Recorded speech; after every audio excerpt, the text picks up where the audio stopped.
अब खबर राजधानी दिल्ली से, जहां विधानसभा के बाहर आम आदमी पार्टी के विधायकों ने बड़ा हंगामा किया।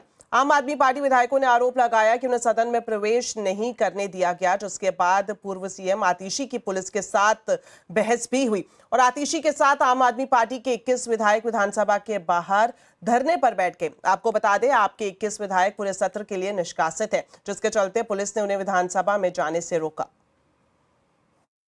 पुलिस वाले कह रहे हैं कि हम विधानसभा से सस्पेंडेड हैं, इसलिए हमें विधानसभा परिसर में भी एंट्री नहीं दी जाएगी। ये बिल्कुल गैर कानूनी है, गैर लोकतांत्रिक है। हाउस के सस्पेंड होना का ये मतलब नहीं है कि विधानसभा परिसर के अंदर नहीं घुस सकते। ये देश के इतिहास में पहली बार हुआ होगा कि किसी चुने हुए विधायक को विधानसभा परिसर के अंदर नहीं घुसने दिया जा रहा है।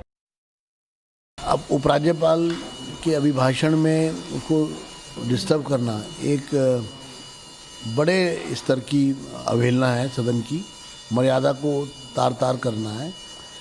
क्योंकि उपराज्यपाल जी का अभिभाषण जो है वो एक महत्वपूर्ण अवसर है और उस समय सदन की गरिमा बनाकर रखना, ये रूल बुक में भी विशेष रूप से इसको इस पर एक विशेष टिप्पणियाँ और इसकी जो एक सीरियसनेस है, गंभीरता है, वो महत्व का विषय है।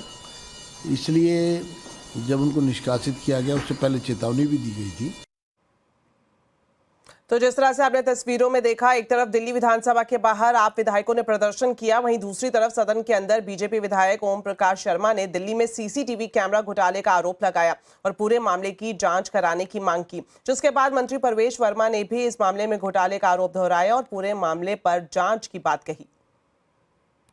अभी जो माननीय सदस्य ओपी शर्मा जी द्वारा एक बहुत ही चिंताजनक बात यहाँ पे रखी गई है कि आपके साथ में पिछली विधानसभा में किस तरीके से एक सौतेला व्यवहार होता था, तो मैं आपको आश्वासन देना चाहता हूं कि इस पूरे प्रकरण की जांच करवाएंगे और जो भी अधिकारी दोषी होंगे उनको सजा दी जाएगी। और कैमरे भी रिलीज हो जाए, क्योंकि वो सड़ रहे हैं, क्या हो रहा है, टूट रहे हैं। सबसे पहले ये वाली 8 विधानसभा में कैमरे लगवाए जाएंगे, उसके बाद में पूरे दिल्ली में।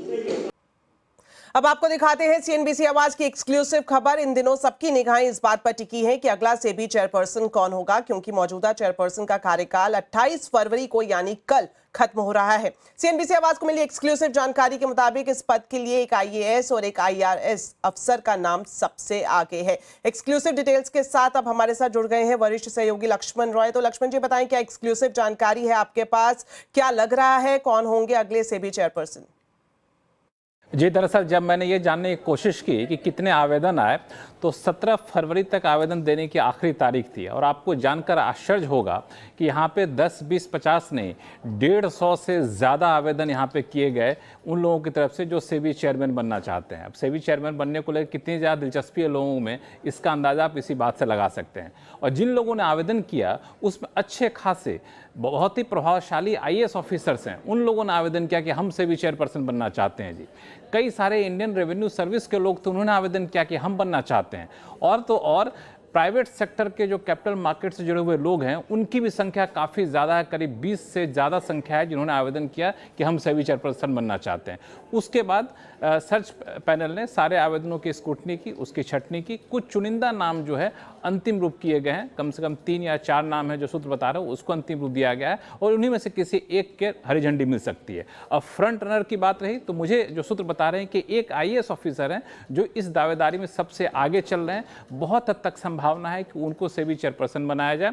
अगर वो नहीं बनते हैं तो पिछले 48 घंटे में एक आईआरएस का नाम बहुत तेजी से उभर कर सामने आया है, जो कि 1990 बैच के इंडियन रेवेन्यू सर्विस के अधिकारी हैं।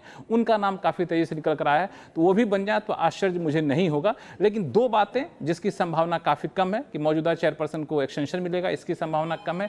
निजी क्षेत्र से कोई बनाया जाएगा, इसकी भी संभावना मुझे कम दिख रही है। जी, शुक्रिया लक्ष्मण जी इस एक्सक्लूसिव जानकारी के लिए। चलिए अब बात करते हैं